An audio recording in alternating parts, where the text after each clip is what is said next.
Hey, what is up, my fellow subscribers, viewers, and so forth? I'm sorry for this review and recap to come up late on One Piece's new episode. Anyways, this episode right here that came out many minutes ago, or an hour ago or so, or 2 hours ago, make it close to that. It actually came out pretty cool, pretty good. Though I expected to see better, but it did what it had to do, I believe. If this video is really short, there's nothing much I can talk about, but yeah. Anyways, to those who's only been watching the anime of One Piece, I bet all of you did not see that one coming. Seriously.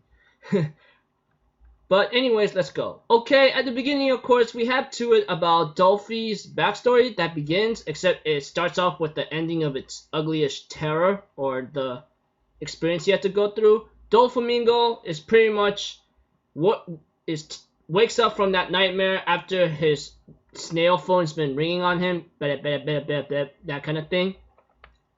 He gets up, drinks a bottle of sick, and throws it down, and then gets a call and says, "Oh, it's Law, isn't it?" And therefore, we get to know a little bit more about Doflamingo's backstory. How his father decides to live as a human and decides to ditch all the things that he's been working on to this point and leave it at that. And I'm thinking on mine, well, there's nothing you can do about it, you know? Pretty terrifying. Eventually, what really sucks a lot is that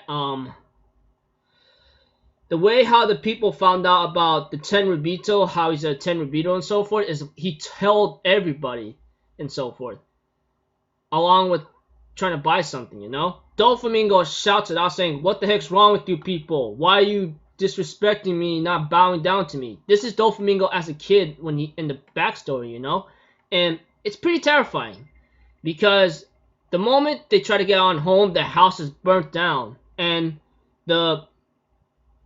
his wife, his husband, Doflamingo, his father, his mother, and his younger brother Roshinante is pretty much on a run right now and are in trouble. They end up living in a garbage dump, and Doflamingo's like thinking like, "Yo, Dad, what the heck's going on? That kind of thing." And this was pretty scary because seeing how you had to run away from a group of common people is trying to kill you and so forth. Eventually, you know, Doflamingo Roshinante tries to find something to eat, but they end up getting beaten down terribly. But when it came to like their mother, she died of a bad illness, and therefore like Doflamingo on the other hand is asking his father in his mind like, "What the heck is going on here, huh?" and so forth. Eventually, the father and the two boys get caught and so on and gotten tortured like how it happened at the beginning. Pretty terrifying and ugly, but after that, the backstory ends around there. Law gets put into Doflamingo's presence, and Doflamingo says, "I'm gonna make you an official member of the Doflamingo family. Seeing what you've been through and seeing the hell I see that you went through, along with those hateful eyes, you're gonna be a good man. You're gonna be a good right-hand man to mine. So I'm gonna train you up." But Law tells him to let you know, "I'm gonna die in about like 3 years. So good luck doing that." But Doflamingo tells him, "That depends on your luck, boy. We do a special deal that involves devil fruits here and there. If a rare devil fruit comes up, we can cure your disease. At the same time, I'm gonna raise you to be my right-hand man," and so forth. Eventually, Law becomes part of the family, hangs out with them, and it seems to be a crazy happy pirate life. But eventually, as time goes on, the white skin thing, or the disease, is starting to spread. It's starting to grow very greatly, you know? And eventually, Law ends up having some combat skills with Diamante, Gladius, and Lao Ji, you know, that kind of thing. Almost everything in combat, along with like having to bond with the other people. But eventually, as time goes on, he talks to Baby 5 and Buffalo about his name, and after a couple of reluctance, but he didn't want to talk about it, but eventually he was threatened to do so after Buffalo says, "Now tell me the name or I'm going to rat you out what you did 2 years ago on Coruscant."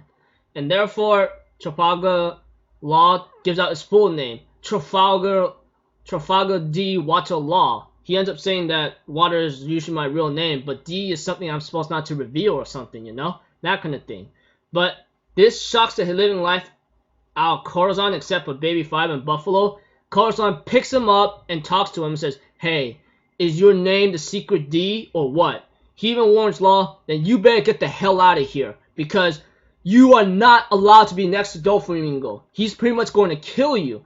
And the voice of Corazon, it actually came out pretty cool. And I was expecting some teenage kid to do it. Well, but it came out pretty well. And Law's like, what are you talking about with that kind of face expression? Like a shocking one.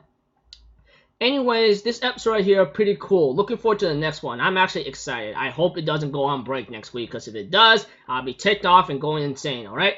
Anyways, episode came out pretty well, although I wish it could have been better if it was better adapted in a certain case. But I think it did what it had to do, and I think I give it props for that. So yeah, I'm just going to leave it at that, people. I'll see you guys in my Steins Gate review and recap. Until then, I'm Alpha Zero. Have a good day, and I'll see you guys next time, alright? Peace out. Bye-bye.